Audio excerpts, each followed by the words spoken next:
আমি ডাক দিলেই আমার আল্লাহ বলে লাব্বাইক ইয়া আবদি, ও বান্দা কেন ডাকো। এমন মালিক আর কোথাও পাওয়া যায় না। কতটা ভালোবাসেন আল্লাহ, কতটা ভালোবাসেন। কোরআনের মধ্যে আল্লাহ বলেন কুলিদুল্লাহ আবিদুর রহমান আইয়াম্মা তাদউ ফালাহুল আসমাউল হুসনা। ও বান্দা, একটু দুনিয়ার দিকে তাকিয়ে দেখো।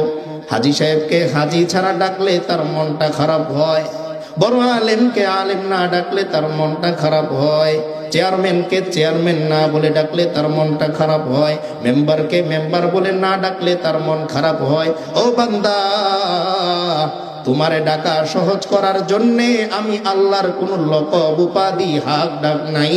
বান্দা যখন তোমার মনে চায় আমারে আল্লাহ বলে ডাকো, আর যখন তোমার মনে চায় আমারে রহমান বলে ডাকো। যখন বান্দা তোমার মনে চায় আমারে রহিম বলে ডাকো। ও বান্দা, যখন তোমার মনে চায় আমারে গফুর বলে ডাকো, যখন তোমার মন চায় রহিম বলে ডাকো, যখন তোমার মন চায় আমারে শাকুর বলে ডাকো। ও বান্দা, যখন তোমার মনে চায় যা ইচ্ছা হয় আমারে ডাকো। ও বান্দা, তুমি যে নামে আমারে ডাকো সব নাম আমার কাছে শুনতে মজা লাগে। এজন্য দুনিয়ার মানুষ কখনো তার মাকে মা বলে, কখনো আম্মা বলে, আম্মু বলে। যে নামেই ডাকু, মা বলে বাবা। তোমার জবানে যখন আমি মা ডাক শুনি, আম্মা ডাক শুনি, আম্মু ডাক শুনি, ও সন্তান, 1000 কোটি টাকা পেয়ে আমার মায়ের দিল যতটুকু ঠান্ডা না হয়, একবার যদি তুমি আমার সামনে দাঁড়িয়ে মা বলে ডাক দাও, আমি মায়ের কলিজা এর চাইতেও কোটি কোটি গুণ বেশি শীতল হয়ে যায়। এজন্য আল্লাহ বলেন বান্দারে,